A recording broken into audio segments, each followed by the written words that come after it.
میرے صادق صلی اللہ علیہ وسلم نے بیان فرمایا، ہر باطل چیز کو سجا کر کے دنیا میں پھیلا دیا جائے گا۔ آج اس مشن پر سب سے زیادہ کام ہو رہا ہے۔ میں آپ کو اب یہ بات بتاؤں گا کہ مولانا آپ یہ دجال کے متعلق کہہ رہے ہیں کہ دجال کے آنے سے پہلے یہ ساری چیزیں ہوں گی، لیکن کون کر رہا ہے؟ میں یہ بھی بتا دوں، دجال کے آنے کا جتنا ہمیں خوف ہے، ہمیں ڈر ہے کہ نہیں ہے؟ حضور نے فرمایا کہ اس کے فتنے سے ڈرو، کہ وہ بہت بڑا فتنہ ہے، کتنوں کو بے ایمان کر دے گا، کافر بنا ڈالے گا۔ میں ابھی شروع میں یہ بات کہا نا، ہم پتہ نہیں ہمارے سامنے چھوٹی بڑی چیزیں اچھمبے والی ہوتی ہیں تو ہم دل دے بیٹھتے ہیں لوگوں کے پیچھے۔ دیکھتے نہیں کتنے ایسے ڈھکوسلے پیروں کے پیچھے پھر رہے ہیں۔ اچھے پیروں کی بات نہیں کر رہا ہوں، ہمارے علاقے میں بہت سارے ایسے ہیں ساؤتھ سائڈ میں جو ایک وقت کی نماز نہیں پڑھتے، عورتوں سے اپنے جسموں کی مالش کرواتے ہیں، ان کے ہزاروں مرید ہیں۔ ایک بابا ہے، اس کو دودھ سے لوگ نہلاتے ہیں، عورتیں نہلاتی ہیں، اس نے تو اپنے گھر کے سامنے کعبہ تک بنا ڈالا ہے، کعبہ تک بنا ڈالا ہے۔ کیوں ان کے پیچھے پبلک ہے؟ میں نے پوچھا کہ تم پاگل ہو، مسلمان ہو، سامنے وہ شرک کر رہا ہے، اس کے پیچھے پڑے ہو؟ کہا نہیں، تمہیں معلوم نہیں بابا کے چمتکار کیا کیا ہے۔ کہا کیا دکھاتا ہے یہ نظر بندی کرتا ہے، جادو کرتا ہے، لوگوں کے پیٹ میں سے سوئیاں نکالتا ہے، لوگوں کے پیٹ میں سے بلیڈ نکالتا ہے، اور کہتے ہم نے تو کبھی نہ سوئی کھائی نہ بلیڈ کھائی، لیکن بابا جب کہہ کر آتے ہیں تو سوئی بھی نکلتی ہے، بلیڈ بھی نکلتی ہے۔ کہا یہ تو نظر بندی ہے، شعبدہ بازی ہے، جادوگری ہے۔ اور اس کو دیکھ کر کے وہ لوگ اس کے فریفتہ ہو گئے بابا کے۔ اسی دن مجھے یہ بات یاد آئی، اس بابا نے تو خالی اتنا ہی دکھایا، جب دجال بارش برسا کے دکھا دے گا، سبزہ اگا کر کے دکھا دے گا، تب تو یہ قوم تو اس کو اللہ ہی کہنے لگ جائے گی، اس کو تو خدا مان بیٹھے گی۔ اسی لیے دجال پوری دنیا کا سب سے بڑا فتنہ ہے جو حضور نے فرمایا۔ اب اندازہ کیجیے آپ، رسول کریم صلی اللہ تعالی علیہ وسلم جس کے فتنے سے پناہ مانگتے ہو، وہ فتنہ کتنا بڑا ہوگا۔ نبی آخر الزمان صلی اللہ علیہ وسلم خود دعا کرتے تھے، اے اللہ مجھے دجال کے فتنے سے بچا۔ وہ کتنا بڑا فتنہ ہوگا۔ اس لیے ہم لوگوں کو ہلکے میں نہیں لینا ہے اس کو۔ اچھا، میں جو بات کہہ رہا تھا، ہم جتنا اس کے فتنے سے ڈرتے ہیں، دنیا میں ایک قوم ایسی ہے جو اس کا شدت سے انتظار کر رہے ہیں۔ دجال کو وہ بہت زیادہ چاہتے ہیں، بہت زیادہ محبت کرتے ہیں، اور اس کے آنے کے لیے جانے کیا کیا کر رہے ہیں۔ ہم ڈر رہے ہیں نا، ہم تو اس کے فتنے سے ڈرے۔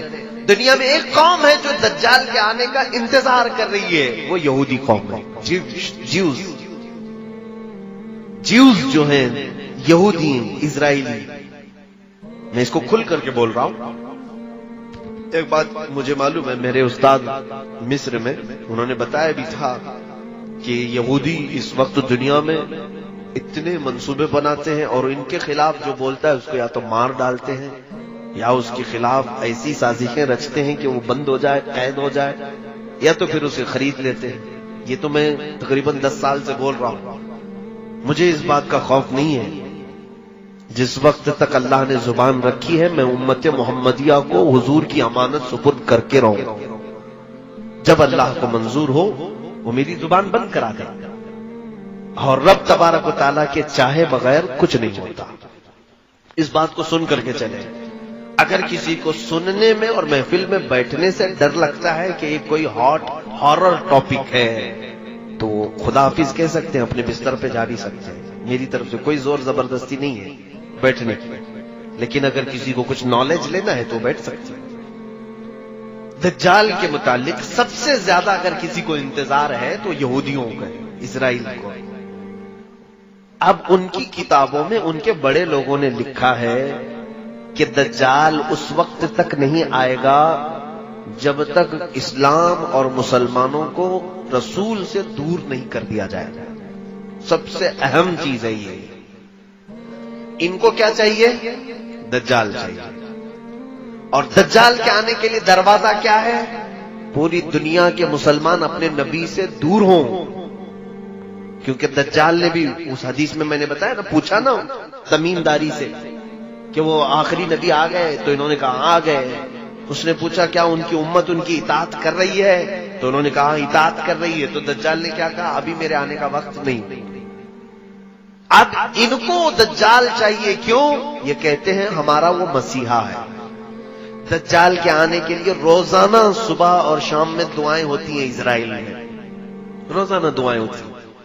اور وہ اس لیے دعا کرتے ہیں کہ وہ ہمارا مسیحا ہے, ہمیں تکلیفوں سے نجات دے گا, ہماری پوری دنیا میں حکومت قائم کرے گا, ہمیں موت سے بھی بچائے گا.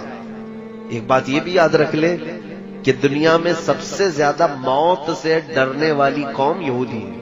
وہ مرنا نہیں چاہتے کوئی بھی, وہ موت سے بہت ڈرتے ہیں.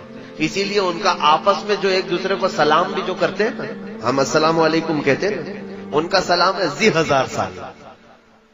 فارسی میں یہ ہے ذی ہزار سال. تفسیر میں لکھا ہوا ہے یہودی آپس میں ایک دوسرے کو سلام بھی کرتے ہیں تو یوں کہتے ہیں جیو ہزار سال, جیو ہزار سال.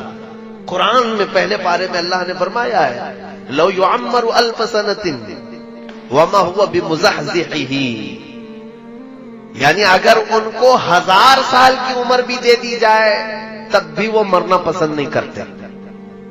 اور اللہ تعالیٰ نے ان کے رد میں جتنی آیتیں نازل فرمائی, یہ کہتے ہیں ہم اللہ کے بیٹے ہیں, ہم اللہ کے محبوب ہیں. پوری دنیا کیچڑ سے بنائی گئی ہے اور ہم کو جنت کی مٹی سے بنایا گیا ہے. پوری دنیا کو جانوروں کے پخانے سے زیادہ گندی چیز سے بنایا گیا ہے, اور ہم شعب اللہ المختار ہیں, اللہ کی پسندیدہ قوم ہے. کون کہتا ہے؟ یہود, جیوز. یہ ایک مٹھی بھر قوم ہے. انہوں نے جو عقیدے بنا رکھے ہیں وہ یہ ہے کہ دنیا کی سب سے افضل ترین قوم ہم ہیں, ہمارا ہی حق ہے دنیا میں, ہر چیز پر ہمارا قابو ہونا چاہیے, اقتدار ہمارا ہونا چاہیے. یہ قوم ایسی ہے, یہ پوری دنیا میں کہتے تھے وقالت الیہود نحن ابناء اللہ واحباؤہ. قرآن میں اللہ نے فرمایا, یہ کہتے ہیں ہم اللہ کے بیٹے ہیں, ہم اللہ کے محبوب لوگ ہیں, سب سے زیادہ پیارے ہیں. تو اللہ نے ان کے رد میں آیت نازل فرمائی, جانتے ہیں اے محبوب ان کو کہہ دو, جو محبوب ہوتا ہے وہ محب سے ملنا چاہتا ہے کہ نہیں چاہتا ہے؟ ملنا چاہتا ہے کہ نہیں؟ یہ کہہ رہے ہم اللہ کے محبوب ہیں, تو ان سے کہہ دیں ذرا موت کی تمنا کریں تاکہ تمہارے محبوب سے مل لو. اور اللہ فرماتا وَلَن يَتَمَنَّوْهُ أَبَدًا, ہرگز یہ تمنا بھی نہیں کریں گے مرنے کی. جھوٹ بولتے ہیں. اللہ کے تم محبوب ہو تو پھر مرنے کی تمنا کیوں نہیں کرتے؟ جو محبوب ہوتا ہے وہ چاہتا ہے کب میں دنیا سے جاؤں میرے مولا سے ملاقات کروں. تو یہاں پر یہ قوم ایسی ہے جو مرنا نہیں چاہتی. جو امپورٹنٹ بات ہے وہ میں آپ کو بتا دوں, بہت زیادہ مسئلہ پھیلانے سے کوئی مطلب نہیں ہوگا. کل خلاصہ ملا کر کے میں آپ کو بتا دوں کہ دنیا میں اتنا اتھل پتل یہ کیوں مچائے. سب کو اب تقریباً نوجوانوں کو معلوم ہو چکا ہے الومیناتی کیا ہے, فری میسن کیا ہے, اور پھر یہ جتنی ان کی تنظیمیں ہیں, خفیہ تنظیمیں, یہ کیا ہیں. سیکریٹ اب تو کچھ نہیں رہ گیا, یہ سب پورا ظاہر ہو گیا. 1 آئی, یہ ایک آنکھ کی علامت کیا ہے, ٹرائنگل کیا ہے, 66 کیا ہے, یہ سب یہودیوں نے بنائے ہوئے علامت سے. میں بہت سرسری انداز میں جا رہا ہوں کیونکہ پڑھا لکھا طبقہ بیٹھا ہوا ہے, اور اگر نہیں معلوم ہے تو میرے ان اشاروں پر آپ انٹرنیٹ میں سرچ کرو اور معلوم کرو کہ یہ چیزیں کیا ہیں. یہودیوں کی خفیہ تعلیمات ہیں. لیکن آپ یہ ہم سے پوچھیں گے آخر یہ کیوں ایسا کر رہے ہیں, ان کو کیا فرق پڑتا ہے, ہمارے پیچھے کیوں پڑے, پوری دنیا میں یہ نظام کیوں چینج کرنا چاہتے ہیں, کیوں پوری دنیا کو رد و بدل کرنا چاہتے ہیں. ایک ہی ان کا مقصد ہے, کیا ہے جانتے ہیں؟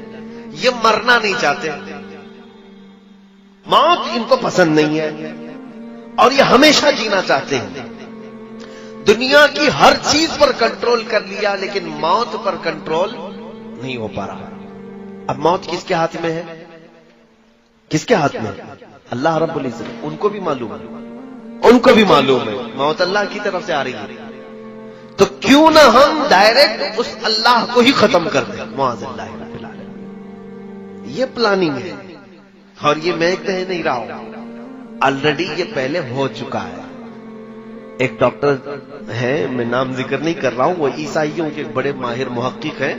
انہوں نے بھی اس چیز کی تحقیق میں لکھا ہے کہ پہلے کے دور میں نمرود کی جب حکومت تھی تب بھی یہ یہودی تھے. تو ان لوگوں نے کیا کیا تھا, نمرود جو بادشاہ ہے اس نے ایک بہت بڑا محل بنایا تھا. نمرود بھی بہت لمبی عمر تک جیا، بہت بڑی طاقت تھی، وہ خدا کہلاتا تھا اپنے آپ کو، لوگوں سے سجدے کرواتا تھا، لیکن اب اس کو بھی ایک ہی ٹینشن تھا، کیا؟ موت کا، مر جاؤں تو سارا خدا ختم، سڑ گیا۔ اس کو بھی موت نہیں چاہیے تھی۔ اس نے کیا سوچا، پوری دنیا پر میرا کنٹرول، پورے لوگ میرے سجدہ کر رہے ہیں، تو کیوں نہ میں پوری پبلک کو ملا کر کے فوج بنا لوں اور اس خدا سے لڑ لوں۔ ایک بار ٹرائی کر کے دیکھتے ہیں، اس خدا کو مار کے گرا دیں گے تو پھر اب موت حیات سب ہمارے ہاتھ میں آ جائے گی۔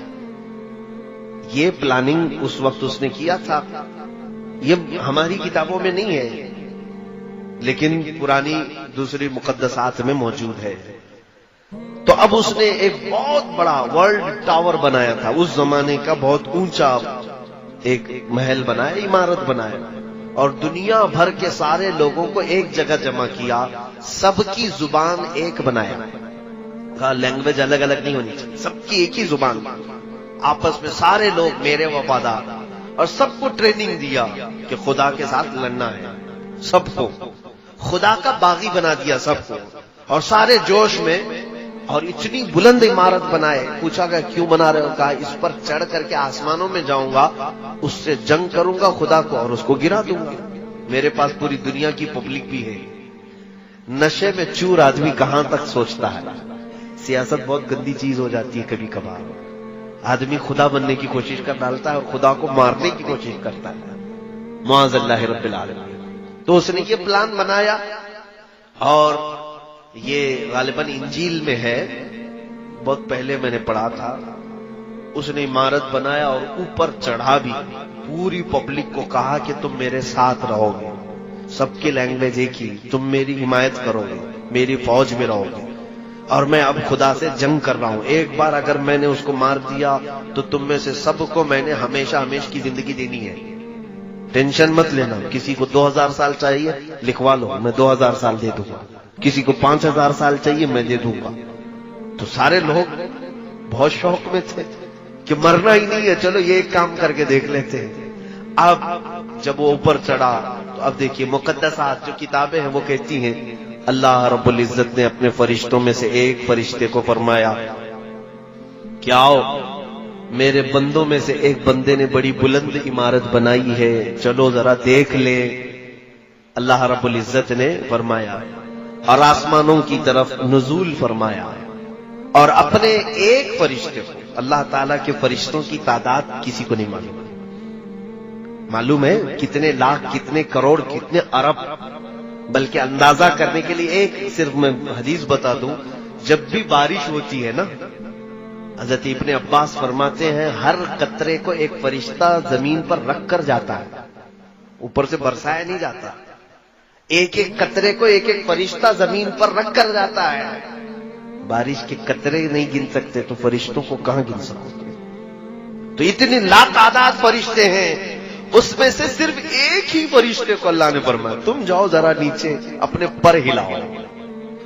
وہ فرشتہ نیچے آیا، جبرائیل کو نہیں بھیجا، میکائیل کو نہیں، اسرائیل کو نہیں، بڑے مقام والے فرشتے، ایک فرشتے کو بھیجا، اور وہ فرشتہ نیچے زمین پر آیا، اس نے صرف اپنے پر ہلایا تھا کہ یہ پوری دنیا غرق ہو گئی، اس کا سارا محل ڈھہ گیا، نمرود تباہ ہو گیا، اور اس کے بعد پھر یہ جتنے لوگ بچے تھے، کچھ اکثر تو مر گئے، جتنے بچے تھے اللہ نے فرمایا ان کی سب کی زبان کو الگ کر دو، سب کی زبان ڈیوائیڈ کر دی گئی، اس کی زبان الگ، اس کی زبان الگ، اس کی زبان الگ۔ یہ بھی اللہ کی حکمتوں میں سے ہے کہ یہ پھر ایسی پلاننگ کرنے کے لیے سب جمع نہ ہو جائے، الگ الگ کر دی گئی۔ یہ دوسری کتابوں میں موجود ہے، تو یہ پلاننگ ان کے دماغ میں آج بھی چل رہی ہے۔ فلاپ تو ہوا تھا آئیڈیا پرانے زمانے کا، اب جو اسرائیل ہے، یہودی ہے، اور اسی مقدس کتاب میں یہ بھی لکھا گیا ہے کہ اے لوگوں دیکھنا قیامت کے قریب ایک بار اور اس طرح کی کوشش کی جائے گی۔ اب بات سمجھ میں آئی آپ کے؟ اس طرح پہلے خدا سے لڑنے کا ایک پلان کیا انہوں نے، فلاپ ہو گئے اور مار دیے گئے۔ اب ان کو جدید ٹیکنالوجی پر، نیو ٹیکنالوجی پر اتنا بھروسہ ہے، انہی مقدسات میں کہا گیا ہے دیکھنا قیامت سے قریب ایک بار اور یہ چیز کوشش کر لیں گے. اب مجھے یہی لگتا ہے، یہ حدیثوں میں تو ہے نہیں کہ یہ لوگ خدا سے لڑنے کے لیے کوشش کریں گے، لیکن ان کی کتابوں میں لکھا ہوا ہے یہودیوں کی. اب مجھے یہی سمجھ میں آتا ہے اسی پلاننگ کے تحت یہ اسی انداز سے چل رہے ہیں. ان کو ایک مسیحا چاہیے ہے، وہ دجال ہے جو خدا کا دشمن ہے، اور انہیں معلوم ہے دجال کا پاور کیا ہے. 40 دن میں پوری دنیا میں گھومے گا، لوگوں کو آسمان سے بارش برسا کے دکھائے گا، زمین سے سبزے اگا کر کے دکھائے گا. ان کو ایک ایسا پاورفل آدمی چاہیے جو خدا سے لڑ سکے، اس لیے وہ انتظار کر رہے ہیں. دوسرے ان کو کیا چاہیے، پوری دنیا کی لینگویج ایک ہونی چاہیے.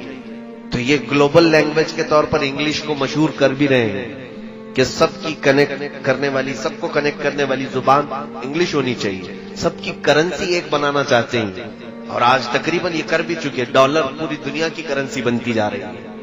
تقریباً ہر ملک اپنی ٹریڈنگ ڈالر میں کرنا چاہتا ہے. پوری دنیا کی ایک کرنسی ہو، ایک لینگویج ہو. اور آپ دیکھنا اکثر ان کے جتنے بڑے پریزیڈنٹ ہوں یا جو سٹارز ہیں، وہ اپنے بیانوں کے بیچ بیچ میں ون ورلڈ آرڈر یہ بات کہہ جاتے ہیں.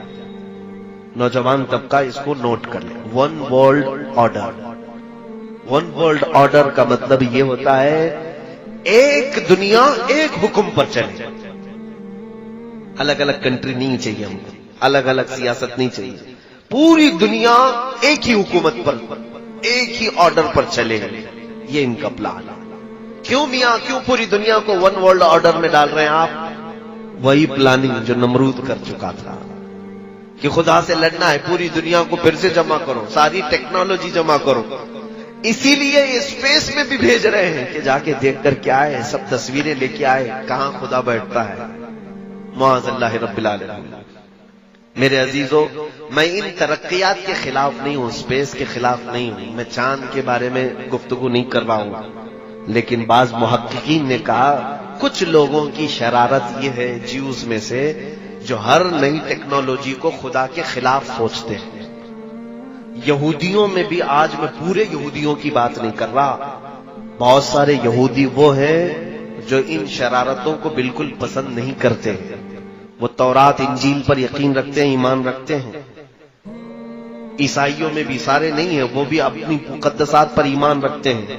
لیکن کچھ ایسے ہیں جن کو عباد الشیطان کہا جاتا ہے. یہودیوں میں ایک تنظیم ایسی نکلی جو ڈیول ورشپرز ہیں، یعنی شیطان کی عبادت کرتے ہیں، پوجا کرتے ہیں.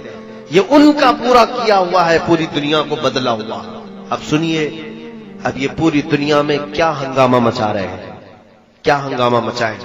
میں باخبر ضرور کرنا چاہوں گا ہر بچے کو، ہر جوان کو. میں نے مصر میں ایک کتاب پڑھی تھی، تقریباً وہ 150 سال پہلے کی ایک میٹنگ ہوئی تھی. حاخام کہتے ہیں یہودیوں، مولانا پڑھے ہو؟ حاخام، یہ یہودیوں کے بڑے حکیم جو ہوتے ہیں ان کو حاخام کہتے ہیں. انہوں نے ایک میٹنگ لی اور اپنے حکیم سے یہودیوں نے پوچھا کہ ہم لڑکیوں کو ننگا تو کرنے کی پوری کوشش کرتے ہیں، لیکن مسلمان لڑکیاں ننگی نہیں ہوتی جلدی، یہ جلدی اپنا لباس اتار کر کے باہر آتی نہیں. ہم نے تقریباً دنیا کو ننگا کرنے کی کوشش کر ڈالی. تو اس حکیم نے 150 سال پہلے کی بات بتا رہا ہوں، کیا مشورہ دیا جانتے ہیں؟ اس نے کہا تھا کہ لوگوں، تمہیں فطرت معلوم نہیں انسان کی. عورتوں کی فطرت یہ ہے کہ بچپن میں ان کو جیسا پہنایا جاتا ہے جوانی میں ویسے ہی پہنتی ہیں. اگر کوئی بچی بچپن سے دوپٹہ پہنتی ہو اور فل کپڑے پہنتی ہو، اچانک 16 سال کی عمر میں اس بچی کو آپ آدھے کپڑے پہننے کے لیے کہیں، نہیں پہن پائے گی، شرم و حیا زیادہ ہوتی ہے. آپ ہی کی بات لے لیں، ابھی آپ پینٹ شرٹ پہن رہے ہیں، فل کپڑے پہن رہے ہیں، اچانک آپ کو کہہ دیں چڈی پہنو اور ہاف بنیان پہن کے باہر آؤ، شرم لگے گی کہ نہیں لگے گی؟ حیا مانے ہوتے ہیں. جو فل کپڑے پہنتا ہے وہ ہاف کپڑے میں جلدی نہیں آتا. ہاں، جس کی بچپن سے ہی ہاف کپڑے میں رکھ دیا جائے، وہ 16 سال کیا، 20 سال کیا، 40 سال کیا، وہ ننگا گھومنے میں اسے کبھی شرم نہیں آتی. اس یہودی حکیم نے کہا، اے لوگوں، مسلمان بچیاں اس لیے ننگی نہیں ہو پا رہی آج تک ہمارے پلان کے مطابق کہ ان کے گھروں میں ان کے ماں باپ ان کو فل کپڑے پہنا کر کے رکھتے ہیں بچیوں کو، دوپٹے اڑواتے ہیں، اسکارف پہناتے ہیں، جس کی وجہ سے 16 سال کی عمر میں ان پر تم محنت کرتے ہو، یہ ننگی نہیں ہو پاتی۔ کہا کیا کریں؟ اس یہودی عالم نے کہا ان کی بچیوں کے کپڑے ہاف بنانا شروع کرو، بچیوں کے اوپر محنت کرو، بڑی عورتوں پر نہیں، 16 سال 17 سال کی عمر کی بچیوں پر نہیں، چھوٹی بچیوں پر محنت کرو۔ میں نے یہ ایک عبارت پڑھی تھی، اس کے بعد آج تک میں دیکھ رہا ہوں مارکیٹ میں جب ہم لباس خریدنے کے لیے جاتے ہیں اپنی چھوٹی بچیوں کے لیے، بہت کم ایسا لباس ملتا ہے جس میں فل سلیوز ہوتے ہیں، ہاف کپڑے کے بچیوں کو ہم سب پہنا رہے کہ نہیں پہنا رہے؟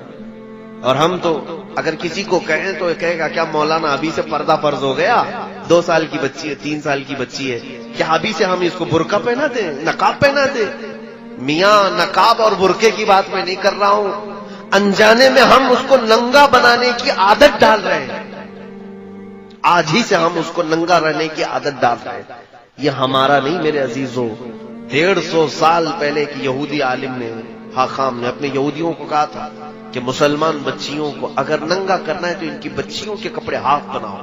جاؤ آج مارکیٹ میں دیکھ لینا، آپ مارکیٹ میں دیکھو آج کپڑے تو ایسے ہم پہنا رہے ہیں۔ اکثر مسلمانوں کو ہم نے دیکھا کہ وہ دکان میں جا کر کے یہ پوچھتے ہیں کہ ویسٹرن سٹائل کے کپڑے چاہیے بچیوں کے، اور ان کے لیے الگ سے کپڑے دکان والے دیتے بھی ہیں کہ اسکرٹ ہونی چاہیے چھوٹا سا، اور بچیوں کو کندھے شولڈر دکھ رہے ہوں، ان کے جسم کے اعضاء ظاہر ہو رہے ہوں۔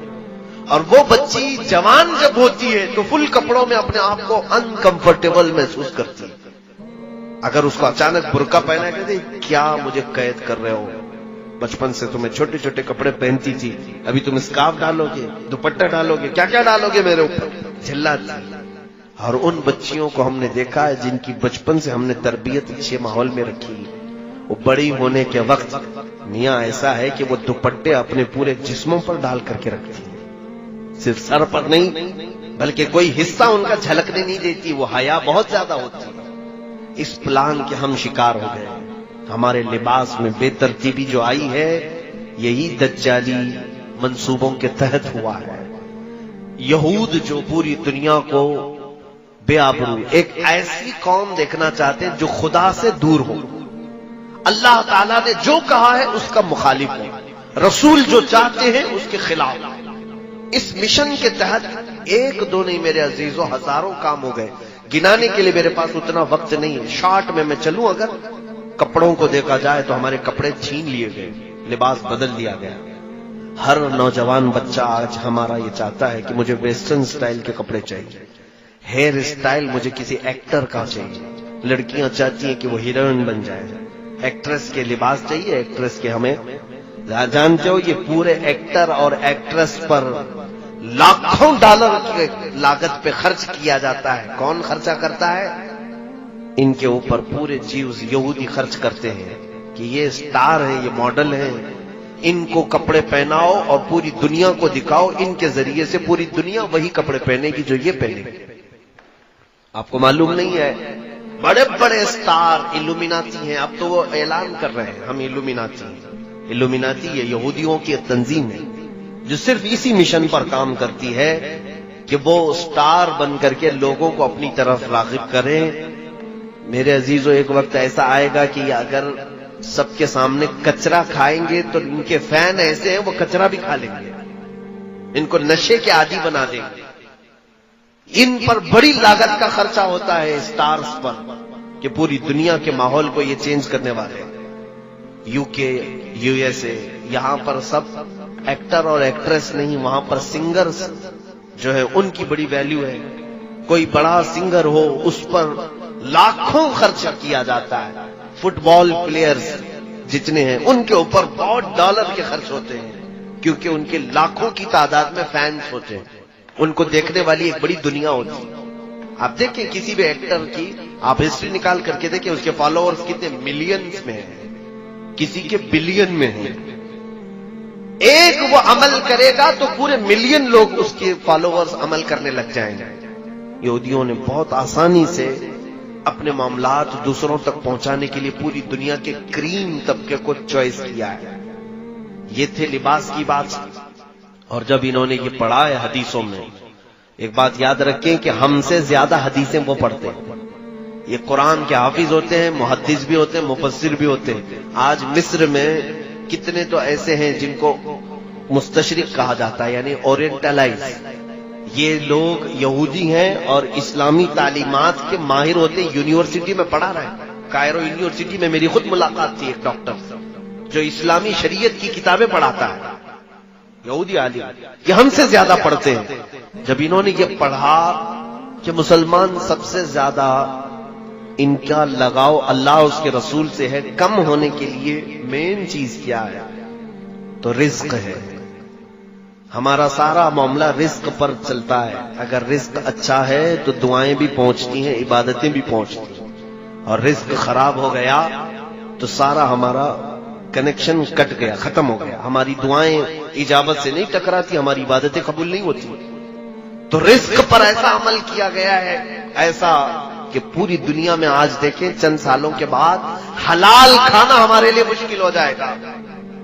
حلال کھانا مشکل ہے. بہت کم ایسے لوگ ہیں جو بچ پائے ہیں حرام سے، ورنہ تو پورا ایک طبقہ. عرب والے تو پورے کے پورے مبتلا ہیں. ان کے گھر گھر پر KFC اور میکڈونلڈ، سب وے، نہ جانے کتنی ایسی فوڈ کی کمپنیاں پہنچی ہوئی. کئی ایسی کمپنیاں ہیں جو پورک بناتی ہیں، کئی ایسی کمپنیاں ہیں جو علل اعلان بیچتی ہیں کہ ہمارے ہاں خنزیر کا گوشت بکتا ہے. خود ممبئی میں ایک مسلمان پیزا کا ایک ہوٹل چلاتا ہے، مسلمان ہے. اس کے پاس دونوں سیکشن ہیں، پیزا نان ویج اور ویج کا. نان ویج کے پیزے میں اس نے خنزیر کا گوشت ملا کر کے بیچتا ہے. اور اس سے سوال بھی کیا گیا تو کہتا ہے یہ تو آپ کی چوائس ہے، چاہے تو آپ کھائیں، نہیں تو نہ کھائیں، میں زبردستی تھوڑی نہ بیچ رہا ہوں. میرے عزیزوں، کھانے کی چیزوں کو اتنا بدل دیا گیا، اسی لیے میں کہتا ہوں اپنا ٹیسٹ بدل لو. بہت زیادہ زبان کو لذتوں کا عادی مت بنانا، ورنہ حرام چلا جائے گا پیٹ میں. اور پھر ہمارے ہندوستان میں کیا چھوڑا گیا؟ ہر اناج کو، ہر چیز کو کبھی گائے کا پیشاب ملا کر کے، کبھی پتہ نہیں کیا کیا ملا کر کے. کمپنیاں نہیں آئی ہمارے ہاں. کوئی چاکلیٹ نہیں چھوڑا انہوں نے حرام چیزوں کے ملانے سے، کہ بچے چاکلیٹ کھائیں اور اس میں پتہ نہیں کن کن جانوروں کی چربیاں ملائی گئی. ہزار یہ کہتے ہیں کہ حلال ہے، حلال ہے، لیکن ان کی نیت میں کھوٹ ہے.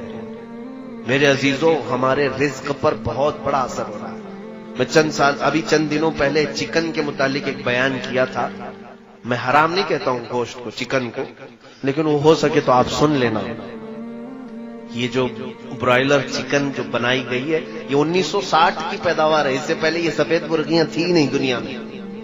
یہ جو برائلر چکن آپ جو دیکھ رہے ہیں نا، یہ بعد میں ایجاد کی گئی ہے. اس کو بنایا گیا ہے کراسنگ کے ذریعے سے. اور اس کی فارمنگ جو ہوتی ہے، سیم فارمنگ خنزیر کی بھی ہوتی ہے.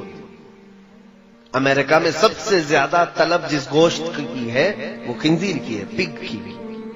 اور اس کو کھلا کر کے جتنی جلدی بڑا کیا جاتا ہے، کیونکہ اس کی مارکیٹ ہے وہاں پر، ان کو جلدی جلدی گوشت چاہیے. خنزیر بڑا نہیں ہوگا تو گوشت کیسے ملے گا؟ تو جلدی بڑا کرنے کے لیے خنزیر کو جو چیز کھلائی جاتی ہے وہی انڈیا، پاکستان یا سب جگہ پر ان کے فیڈز میں، مرغیوں کے، چکن کے فیڈز میں وہی چیز کھلائی جاتی ہے جو خنزیر کو کھلاتے ہیں. اسی لیے تو یہاں مرغیاں 40 دن میں بڑی ہوتی ہیں. ہمارا خود بھی فارم ہے، میرے بھائی فارم چلاتے تھے مرغیوں کے، مجھے معلوم ہے 40 دن نہیں ہوتا کہ یہ مرغی 2 کلو کی ہو جاتی ہے. کیسے؟ آپ اپنے گھر میں پال کر کے دیکھیں، 6 مہینے میں بھی بچہ ہی دکھتی ہے. یہ حیرت سے بہت تیزی سے بڑھاتے ہیں. یہ میرا ٹاپک نہیں ہے، لیکن میں آپ کو کہہ رہا ہوں کہ ہماری غذا پر بہت زیادہ کوشش کی گئی ہے کہ حرام کی آمیزش ہو جائے، تاکہ ان کی دعائیں قبول نہ ہوں، ان کی عبادتیں قبول نہ ہوں، اور ان کا اللہ رب العزت سے جو قریبی تعلق ہے وہ ڈسکنیکٹ ہو جائے. اسی لیے آج ہم کثرت سے دعائیں مانگ رہے ہیں، اللہ کی رحمت مانگ رہے ہیں. ہمارے ساتھ کیا ہو رہا ہے؟ حضور پاک صلی اللہ تعالی علیہ وسلم نے فرمایا، جب تک تمہارے پیٹ میں حرام لقمہ ہوگا تمہاری کوئی دعا اللہ تک نہیں پہنچتی، کوئی دعا نہیں جائے گی. اور یہ چاہتے ہیں کہ ہمارے جسموں میں حرام لقمے پڑے رہیں اور ہم دعا کرتے رہیں، ہماری کوئی دعا قبول نہ ہو. کپڑوں کو لے کر کے اور اس کے علاوہ رزق کو لے کر کے دوائیوں کا معاملہ تو بہت ہی بڑا ڈیفیکلٹ ہے میرے عزیزوں. ایک پورا ڈرگ مافیا ہے پورے ورلڈ میں. انہوں نے دوائیوں کو ایک دھندا اور بزنس بنایا ہوا ہے. میڈیکل لائن ایک ایسی چیز ہے, اس پر ہی مجھے 2 گھنٹے بولنا پڑ جائے گا. یہ پوری دنیا میں جو دوائیاں بنائی جا رہی ہیں, کہاں دوائیاں بنتی ہیں ذرا تحقیق کر لو. میں بار بار یہی افسوس جتاتا ہوں, ہمارے بچوں کو گیم کھیلنے سے فرصت نہیں, انٹرنیٹ میں فلمیں اور سیریل اور پتہ نہیں ڈرامے دیکھنے سے فرصت نہیں. کاش یہ کچھ نالج والی باتیں بھی اپنے موبائل سے دیکھ لیتے. قرآن و حدیث مستقبل کے بارے میں کیا بتا رہے ہیں, یہ بھی انٹرنیٹ پہ بہت ساری چیزیں موجود ہیں. میں خود بھی تو مطالعہ کرتا ہوں, میرا سارا مواد میرے موبائل میں پڑا ہوا ہے. میں کہاں کہاں کتابیں اٹھا کر کے چلوں. تاریخ کی جتنی کتابیں میں نے پڑھی ہیں میرے انٹرنیٹ موبائل سے پڑھی ہیں, اکثر کتابیں. یہ ہمارا طبقہ کیوں نہیں پڑھتا آج؟ ہمارے نوجوان جو رات میں گیم کھیلنا شروع کرتے ہیں تو فجر ہو جاتی. کیا اللہ رب العزت کو تمہیں جواب نہیں دینا ہے کہ رات کس کام میں تم نے گزاری ہے؟ میرے عزیزوں, وقت بہت ہی تنگ ہمارے اوپر آ رہا ہے. یہ تھی باتیں. ڈرگ مافیا تو ایسی ہے کہ ایک گولی, میرے ان سے بھی بہت گہرے تعلقات ہیں, دوائیوں کی کمپنیوں والوں سے بھی. 75 پیسے کی جو گولی بنتی ہے وہ مارکیٹ میں 40 روپے 50 روپے کی بکتی ہے. ایک سٹنٹ جو لگایا جاتا ہے, یعنی بائی پاس سرجری کرنے والے یا پھر انجیوگرافی انجیوپلاسٹی جن کو ہوتی ہے, سٹنٹ لگاتے ہیں, $1 کا ہوتا ہے. $1 تقریباً 70 روپے کا سٹنٹ, اور اس کی قیمت یہاں پر 1 لاکھ 2 لاکھ روپے لی جاتی ہے. خیر یہ تو ان کی تجارت ہے, لیکن جانتے ہیں آپ کئی بیماریاں جان بوجھ کر کے وائرس کے طور پر پھیلائی جاتی ہیں. ہمارے ایک ڈاکٹر شفیق ہیں, ان کی تحقیق ہے, وہ کہتے ہیں کینسر یہ کوئی بیماری ہے نہیں, یہ وائرس ہے جو چھوڑا گیا ہے, اس کا علاج موجود ہے, لیکن چاہتی نہیں پوری ڈرگ مافیا کہ وہ علاج ہو جائے. اگر یہ علاج, بہت چھوٹی چھوٹی پتیاں ہیں, افغانستان کی کچھ پتیوں سے ایک ڈاکٹر صاحب نے علاج بھی کیا کینسر کا. وہ کہتے ہیں ان پتیوں پر اور اس کے جوس پر امریکہ نے پابندی لگا دی کہ لا نہیں سکتے تم. کیوں؟ یہ نہیں چاہتے کہ کینسر والے صحیح ہو جائیں. کیوں؟ کینسر جتنا بڑھے گا اتنا مال ڈرگ مافیا کو پہنچے گا, اتنی زیادہ, کروڑوں نہیں اربوں کی تجارت ہے یہ. میرے عزیزوں, پوری دنیا میں گولڈ پر قبضہ اگر کسی کا ہے تو انہی کا ہے. سنا ایک لفظ پر آپ توجہ دیں, آپ کو میں بتاتا ہوں. ان کو کیا کہتے ہیں یہودیوں کو, انگلش میں کیا کہتے ہیں معلوم ہوگا نا آپ کو, جیوز. اور دنیا میں آپ دیکھنا سونے کی گولڈ کی جو بھی دکان ہے اس کو کیا کہتے ہیں جیولری. کیا کہتے ہیں جیولری. یہ جیوز کا لفظ جیولری کے اندر ساتھ میں رکھا جاتا ہے. وہ یہ تمہیں احساس دینا چاہتے ہیں کہ سونے پر صرف ہمارا حق ہے, سونے پر صرف ہمارا حق ہے. اور یہ بھی آپ کو میں بتاؤں کہ ان کی پلاننگ کہ پوری دنیا میں سونے اور چاندی کو یہ قبضہ کریں گے اور یہ جو بولیں گے وہ کرنسی چلے گی. آج دیکھیں یہ کرنسی کا معاملہ بڑا ڈیفیکلٹ ہے. مجھے آج اعلیٰ حضرت فاضل بریلوی کی یاد آتی ہے. سرکار امام احمد رضا خان فاضل بریلوی رضی اللہ تعالیٰ عنہ 100 سال پہلے ہی ایک رسالہ لکھا ہے, کفل الفقیہ الفاہم فی احکام القرطاس والدراہم. اس پہلے زمانے میں کرنسی کیا چلتی تھی جانتے ہیں آپ؟ سونے کے سکے, چاندی کے سکے. توجہ چاہوں گا, سونے کے سکے, چاندی کے سکے. سونے کے سکوں کو دینار کہتے تھے اور چاندی کے سکوں کو درہم کہتے تھے. درہم اور دینار چلتے تھے پہلے. اب سنیے گا, سونے کا ایک سکہ ہے اور چاندی کا ایک سکہ ہے, اس کی اپنی ایک ویلیو ہے کہ نہیں ہے؟ وہ سونے کا ہے میاں. آج اگر ظاہر سی بات ہے کسی بھی سکے پر بادشاہ کی فوٹو ہوگی جو اس وقت بادشاہ چل رہا ہے, چلے بادشاہ ختم ہو گیا, دوسرا بادشاہ آ گیا, کیا وہ سکہ بیکار ہو جائے گا؟ سکہ خراب ہو جائے گا؟ نہیں, صرف فوٹو بدلنا ہے. جاؤ میلٹ کرو, سنار کو دو, وہ میلٹ کر کے دوسرا سکہ بنا دے گا, لیکن اس کی ویلیو ہے کہ نہیں؟ چلے حکومت ختم ہو گئی, جو سکے چل رہے تھے چاندی اور سونے کے, لے جاؤ سب بیچو. ارے آپ کو تو کلو کے وزن پر قیمت ملے گی. سونے اور چاندی کی ویلیو ہے کہ نہیں؟ یہ یہودیوں نے پوری دنیا سے سونے اور چاندی کے سکوں کو ہٹا دیا اور اس کی جگہ پر کاغذ کے ٹکڑے لائے. کاغذ کے ٹکڑے، پہلے نوٹ تھی نہیں پوری دنیا میں کہیں پر. یہ کاغذ کے ٹکڑوں کو لائے اور اس پر لکھ دیا 1000، تو اب ہم سمجھ رہے ہیں 1000. اس پر لکھ دیا 2000، ہم سمجھ رہے ہیں 2000، جبکہ وہ کاغذ بھی اتنا ہی ہے جتنا نیوز پیپر والا کاغذ ہے. کوئی فرق نہیں ہے پیپر میں. ہاں تھوڑا اچھا کاغذ استعمال کرتے ہوں گے، پرنٹ نکال سکتے ہیں آپ، لیکن وہ کاغذ اس کی ویلیو ہے اپنی. وہ تو ابھی ابھی ہمارے سب کو سمجھ میں آ چکی ہوگی. 2 سال پہلے صاحب نے اعلان کیا تھا رات میں کہ آج سے 9 بجے کے بعد 1000 اور 500 کے نوٹ کی ویلیو ختم. تو دوسرے دن وہ کیا ہو گئے؟ آج اگر آپ کے جیب میں 1000 روپے کی پرانی نوٹ ہو تو آپ کو مجرم سمجھ کے پکڑ کے لے جائیں گے. عزیزو، یہ کرنسی ایسی ہے کہ اس کی اپنی ویلیو نہیں ہے.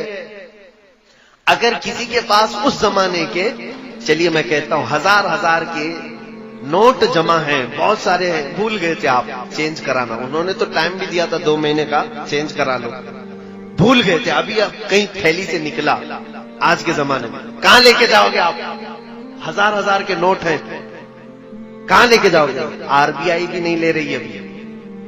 کسی بینک میں جاؤ گے، میرے 1000 کے پرانے نوٹ بدل کے اب 2000 میں دے دو، کہا وہ دروازہ بند ہو گیا. کہا کیا کرے؟ تو بینک کہے کہ جاؤ کسی بنیا کو دے دو، پوڑیا بنائے گا، شکر ڈال کے بیچے گا. اس کے علاوہ تو ان نوٹوں کا کچھ کام نہیں. یا تو آپ کلو کے حساب میں بیچ کے چلے جاؤ. لیکن سونے اور چاندی کی کرنسی کے ساتھ ایسا ہو سکتا ہے؟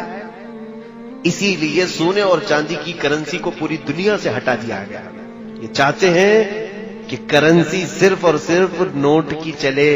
اب اور آگے سنیے، اب آگے کا پلان یہ ہے کہ کرنسی یہ بھی ہٹا لی جائے گی، کیش لیس کر دیا جائے گا آپ کو، اور آپ کے ہاتھوں میں اب نوٹ بھی نہیں ہوں گے.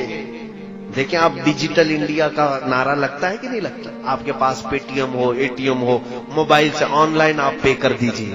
آن لائن سسٹم چل رہا ہے کہ نہیں؟ اب کوئی بھی پیسے بہت زیادہ لاکھوں کے جیب میں لے کے نہیں گھومتا، بلکہ اب آن لائن ٹرانزیکشن زیادہ ہے، تو کوئی موبائل سے کر دیا یا پھر ATM سے کر دیا. اس سے بھی آگے کی بات سنیے آپ، اس سے بھی آگے کی بات. یہاں کوئی بٹ کوئن والے لوگ ہیں کیا؟ بٹ کوئن اگر ہے تو توبہ کر لیں، اس سے باز آ جائیں. بٹ کوئن ایک کرنسی ہے جس کو آج تک کسی نے نہیں دیکھا، لیکن اس وقت بہت زیادہ وہ خریدی جا رہی ہے. بٹ کوئن یہ مافیا چلا رہے ہیں اس کو، کچھ مجرمین ایک کرنسی چلا رہے ہیں پورے ورلڈ میں. اللیگل ہے یہ، لیکن اس کی قیمت جانتے ہیں؟ ایک بٹ کوئن 12 لاکھ 13 لاکھ کی بکتی ہے آج، اور بیوقوف لوگ خرید بھی رہے ہیں. آج خریدا آپ نے 12 لاکھ، کل بیچو تو شاید 13 لاکھ میں بک جائے. تو سوچتے راتوں رات ہم لاکھوں کما رہے ہیں لوگ آن لائن، لیکن وہ ہاتھ میں نہیں ہوگی آپ کے. وہ کرنسی آپ کیسی دکھتی ہے وہ معلوم نہیں، لیکن آن لائن ہے. یہ ان کے منصوبے سنیے. ایک حدیث کی طرف آ کر میں اپنی گفتگو کو سمیٹتا ہوں، ختم کرنا ہے، آخری بات ہے. یہ گفتگو رات بھر چلے تو بھی ختم نہیں ہوگی جو ٹاپک انہوں نے دیا ہے. بس میں آپ کو صرف ایک چسکی دے کر کے جا رہا ہوں، بس کہ آپ ایک گھونٹ پی لیں، انشاءاللہ بعد میں پانی پھر سے پلایا جائے گا. آگے کا پلان یہ ہے کہ کیش لیس کر دو، اور ATM پے ٹی ایم کچھ کارڈ بھی نہیں، بلکہ کرپٹو کرنسی ایک آئی. کرپٹو کرنسی کیا ہے؟ ایک چھوٹی سی میموری کارڈ کی طرح سا ایک چپ، جیسے موبائل میں ڈالتے ہیں آپ، اس میں سارا ڈاٹا آتا ہے کہ نہیں آتا؟ چھوٹی سی چپ آپ کو انبلٹ کر دی جائے گی ہاتھ میں، اور یہ آلریڈی آسٹریلیا میں چل رہا ہے. ہاتھ میں انجیکٹ کر کے ایک چھوٹی سی میموری کارڈ اس کو ڈال دیا جائے گا. اس کے اندر آپ اپنے بینک کھاتے پورے اس کے اندر رکھو، آپ کے گھر کے پیپر، جائیداد کے پیپر، جتنا ڈاکیومنٹس ہے وہ سب اس کے اندر رہے گا. ظاہر سی بات ہے پیپر گم ہو جائے تو بھی کچھ فرق نہیں، آپ پیپر جلا دو، نوٹ ختم کر دو، سارا آپ کا کام ہے آپ کے ہاتھ میں. آپ کو تو اچھا لگے گا نا. اب کارڈ لے کر کے چلنے کی بھی ٹینشن نہیں، پیسے لے کے چلنے کی بھی ٹینشن نہیں، میرے ہاتھ میں چپ ہے، اور چوری ہونے کا بھی ڈر نہیں، کوئی چوری بھی نہیں کر پائے گا. کیا کرے گا؟ تو سب کو یہ آسان لگ رہا ہے. اور لوگ قطار میں لگ لگ کر کے انبلٹ کروا رہے ہیں کرپٹو کرنسی کو. لیکن اس کا دوسرا پارٹ کیا ہے جانتے ہیں آپ؟ اچھا اس کو آپ کیسے دیکھیں گے کہ میرے اکاؤنٹ میں کتنے ہیں؟ آپ اپنے انگوٹے کا اپنا تھم کہیں پریس کریں، تھم پریس کریں گے آپ تو آپ کا پورا جتنا اکاؤنٹ ہے وہ ڈیجیٹل میں دکھائی دے گا کہ آپ کے پاس اتنے لاکھ روپے ہیں، اتنے ہزار روپے ہیں، آپ کے جائیداد کے پیپر یہ ہیں، سب آپ دکھا سکتے ہیں کسی بھی جگہ. وہ ہوگا کچھ پلان، میں نے تو اب تک دیکھا نہیں لیکن سنا ہے یہ چل رہا ہے. اب اس کے بعد کیا ہوگا؟ اس کے بعد کیا ہوگا؟ ہم نے کرنسی سب ہٹا دی، گھر میں بھی پیسے نہیں، بینک میں بھی پیسے نہیں، کہیں نہیں، سب کہاں ڈال دیا ہم نے؟ اس چھوٹے سے چپ میں ڈالا ہے. لیکن وہ ویلیوبل ہے، دنیا اس کو کہے گی تم کو دکان میں کچھ خریدنا ہے تو جاؤ تھمب لگاؤ، 1000 روپے کے سامان خرید کر کے لاؤ. ابھی کل ہی ہم جا رہے تھے دھورا جا رہے تھے، ہم نے دیکھا جس کار میں ہم بیٹھے ہوئے ہیں کار پر ایک چھوٹی سی وہ چپ لگائی تھی، ٹول ناکے سے کار گزری، اچانک اس کا گیٹ اٹھ گیا. یہ جدید ٹیکنالوجی دبئی میں تو بہت پہلے سے چل رہا ہے کہ آپ ٹول میں کھڑے ہو کر کے پیسے بھرنا، جو چھٹے واپس لینا ضروری نہیں. 3 مہینے بھر کا شاید ریفل ہوتا ہے، ایک چھوٹی سی چپ دیتے ہیں، کار کے سامنے والے گلاس پر آپ لگائیں، جب بھی آپ کو ٹول کے اندر سے جانا ہے اور اچانک گیٹ اٹھ جائیں گے، واپس آنا ہے، دن میں گھومتے رہو. یہ آپ کے بریلی میں کل میں نے دیکھا ہے کہ نہیں ہے، چپ لگ رہی. تو اس کا مطلب ہوا جو ٹول لینے والے تھے ان کی سب چھٹی ہو گئی، پیسے لینے والے بھی نہیں، دینے والے بھی نہیں، سب پیسہ اس چپ میں آیا ہے. اچھا یہی سسٹم ہمارے ہاتھ میں آ جائے تو آپ کو سمجھے گا اور اچھا ہے.